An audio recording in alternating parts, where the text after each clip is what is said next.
অবৈধ সম্পদ রক্ষায় বিশ্বের কোনো আদালতেই জিততে পারবে না কুখ্যাত ব্যাংক ডাকাত সাইফুল আলম মাসুদ ওরফে এস আলম। পাচার করা অর্থ ফেরত আনার পাশাপাশি তাকে বিচারের মুখোমুখি করতে বদ্ধপরিকর অন্তর্বর্তী সরকার।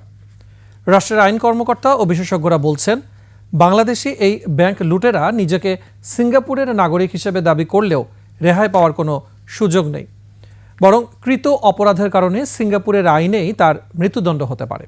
সঞ্জয় অধিকারের রিপোর্ট। বাংলাদেশের ব্যাংক খাত থেকে প্রায় 1.5 লাখ কোটি টাকা লুট করে পাচার করা দেশি ডাকাত এস আলম এখন নিজেকে সিঙ্গাপুরের বিনিয়োগকারী দাবি করছেন। বাংলাদেশে থাকা তার অবশিষ্ট সম্পদ রক্ষায় আন্তর্জাতিক আদালতে মামলারও হুমকি ধামকি দিচ্ছেন তিনি।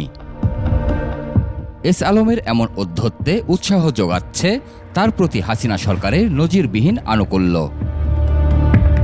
জানা যায়, দেশের ব্যাংকিং খাতে আধিপত্য প্রতিষ্ঠার পর 2022 সালের 10 অক্টোবর বাংলাদেশি পাসপোর্ট প্রত্যাহার করেন এস আলম, তার স্ত্রী ফারজানা পারভিন এবং তাদের 3 ছেলে আহসানুল আলম, আশরাফুল আলম ও আসাদুল আলম মাহির।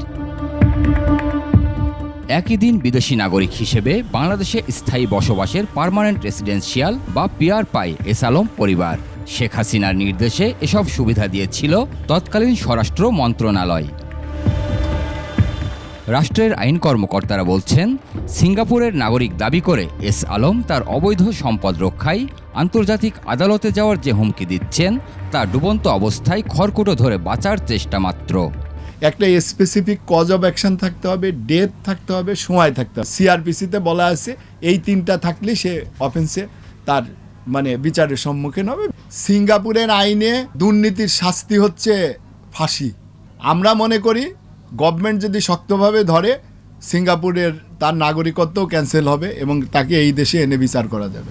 তবে এস আলমের মতো মাফিয়াদের বিরুদ্ধে লড়াইয়ে যথেষ্ট প্রস্তুতি থাকা জরুরি বলছেন বিশেষজ্ঞরা। যাদের বিরুদ্ধে এখানে লড়াইটা হচ্ছে তারা কিন্তু একটা বড় ক্ষমতাশালী এবং একটা বিরাট অঙ্কের অর্থের মালিক, ফলে তার রাজনৈতিক, সামাজিক এবং আর্থিক যেই ক্ষমতা আছে সেইটাকে মোকাবেলা করার জন্য রাষ্ট্রকেও একই রকমভাবে পেশাদারি ভিত্তিতে প্রস্তুত হতে হবে।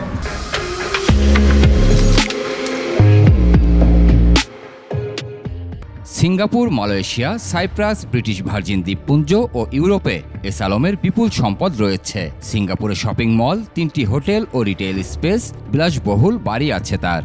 এস আলম উনি তো বাংলাদেশের নাগরিক, আবার সিঙ্গাপুরের নাগরিক। এখানে বাংলাদেশের নাগরিকত্ব উনি উইথড্র করেছেন। এখন আইনের জটিলতার মাধ্যমে ওনাকে তো আমাদের আগেই প্রমাণ করতে হবে যে উনি আমাদের বাংলাদেশের নাগরিক, তারপরে আমাদের আদালত ব্যবস্থা নিতে পারবে। পাচারের বিষয়ে শুধুমাত্র যত ব্যবসায়ের হাত সেটা না, এখানে শুরু থেকে শেষ পর্যায় পর্যন্ত সকলের হাত আছে। ব্রিটিশ ভার্জিন দ্বীপপুঞ্জে 18টি গোপন কোম্পানি খুলেছেন bank mafia S Alam.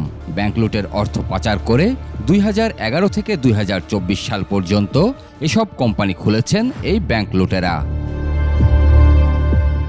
Sanjay অধিকারী, 21 টেলিভিশন, ঢাকা।